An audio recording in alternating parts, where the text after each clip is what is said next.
Ransomware WannaCry. Mungkin beberapa teman-teman sekalian sudah tidak asing dengan yang namanya ransomware WannaCry ini.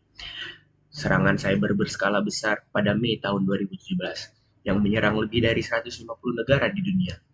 Yang mana serangan ransomware WannaCry ini diduga dan diyakini menggunakan exploit Eternal Blue dan diduga dikembangkan oleh Badan Keamanan Nasional Amerika Serikat. Nah, sebelum memasuki lebih dalam lagi mengenai ransomware WannaCry ini, ada baiknya saya memperkenalkan diri saya terlebih dahulu. Perkenalkan, nama saya Muhammad Muklasih Nazarawi dari Teknik Informatika Bilingual Angkatan 2022 Universitas Sriwijaya. Nah, ransomware WannaCry ini memanfaatkan kerentanan pada MS-17010-nya Microsoft. Meskipun Microsoft telah melakukan dan merilis critical advisory untuk mengatasi kerentanan tersebut, namun tidak dengan Windows XP, yang mana Windows XP ini sendiri umurnya sudah lebih tua dan sudah tidak dikembangkan lagi oleh Microsoft. Dikarenakan hal tersebut, ransomware WannaCry ini melakukan serangan pada Windows XP dan mengenkripsi data komputer milik pengguna dan meminta tebusan senilai $300 Bitcoin kepada pengguna untuk mengembalikan data mereka. Yang mana yang memperburuknya lagi ialah perusahaan besar yang masih banyak menggunakan Windows XP ini. Banyak sekali dampak buruk yang diakibatkan serangan ransomware WannaCry ini, baik di bidang ekonomi, produksi, industri, maupun kesehatan. Terlampir di kampus.com, ransomware ini menyerang dua perusahaan motor terbesar, yaitu Nissan dan Renault, yang membuat mereka memberhentikan produksi dari beberapa lokasi dalam upaya pemberhentian ransomware WannaCry ini. Ada juga serangan pada bidang kesehatan, di banyak rumah sakit di Inggris dan Rusia yang membuat beberapa layanan utama harus dihentikan. Nah, setelah mendengar tentang ransomware WannaCry ini, teman-teman sekalian pasti penasaran bagaimana serangan ini bisa berakhir. Dilampirkan pada jawapos.com, ransomware ini dihentikan oleh pemuda berumur 22 tahun yang mana diwawancari oleh The Guardian, lelaki tersebut tidak mau menyebutkan namanya dan ingin dikenal sebagai malware tech. Namun pada situs Daily Mail, malware tech ini telah lebih terbuka dan nama lengkapnya tersebut adalah Marcus Hutchins. Dan diceritakan Marcus bahwa ia dan rekan-rekannya bekerja non-stop selama kurang lebih 48 jam demi mencari killer switch untuk menghentikan ransomware ini. Nah, setelah mendengar lika-liku serangan cyber WannaCry tadi, tentu banyak sekali dampaknya kepada kita, terutama kepada dunia, negara maupun kita, yang mana kita ini merupakan masyarakat awam yang sangat sedikit sekali pengetahuan tentang serangan cyber seperti ini.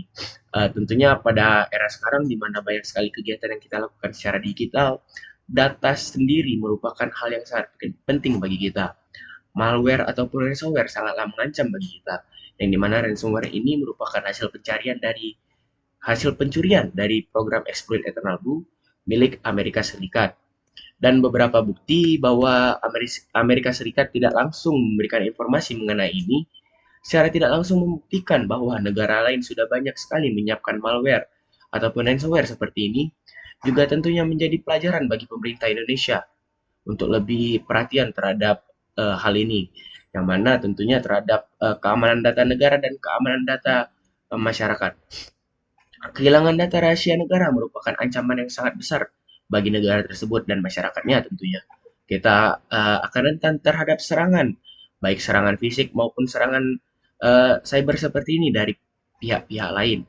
Tentunya banyak sekali upaya yang bisa dilakukan oleh negara kita terhadap serangan cyber ini, baik di bidang pendidikan, pembangunan, dan lain-lain.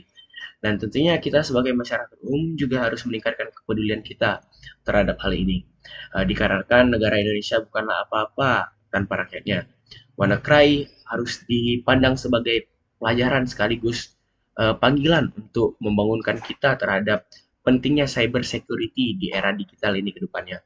Dan berlaku tidak hanya untuk individu, namun juga terhadap organisasi dan juga pemerintahan yang sangat berkecimpungan langsung di hal-hal yang berbasis komputer. Bahkan tidaklah mustahil bahwa akan ada serangan cyber yang lebih besar dan lebih berbahaya ke depannya kepada negara kita. Mungkin banyak sekali pertanyaan di otak kita nih. Bagaimana cara negara menanggulangi serangan cyber ini? Apakah serangan cyber ini akan datang lagi dengan dampak yang lebih besar kepada negara. Tentu negara kita sudah banyak sekali mengeluarkan cara-cara untuk menanggulangi dari serangan cyber ini, baik dari melakukan pelatihan secara individual, melakukan seminar-seminar mengenai cyber security, melakukan pembentukan sivitas-sivitas yang berkesinambungan langsung dengan cyber security ini sendiri. Nah, menurut teman-teman sekalian, apakah upaya yang dilakukan pemerintahan kita sudah cukup pada keamanan cyber ini? Apakah selanjutnya akan ada serangan yang lain? Tidak hanya mengguncang suatu negara, namun mengguncang seluruh dunia. Apa yang harus kita lakukan sebagai masyarakat awam? Tentunya kita yang masyarakat awam yang sangat-sangat minim informasi mengenai cyber security ini sendiri, sangatlah berbahaya bagi kita, di mana kehilangan data sendiri, contohnya seperti ransomware WannaCry tadi, yang mana menyerang individu juga, mana menyerang pengguna-pengguna awam, di mana pengguna awam diminta tebusan untuk terhadap data mereka senilai $300 Bitcoin.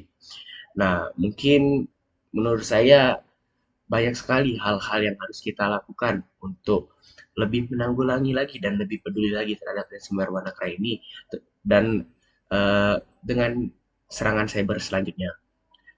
Tentu mungkin menurut saya serangan cyber ini tidak hanya dilakukan oleh organisasi-organisasi kriminal, bisa juga dilakukan oleh negara-negara atau pihak-pihak lain yang ingin memiliki keuntungan sendiri.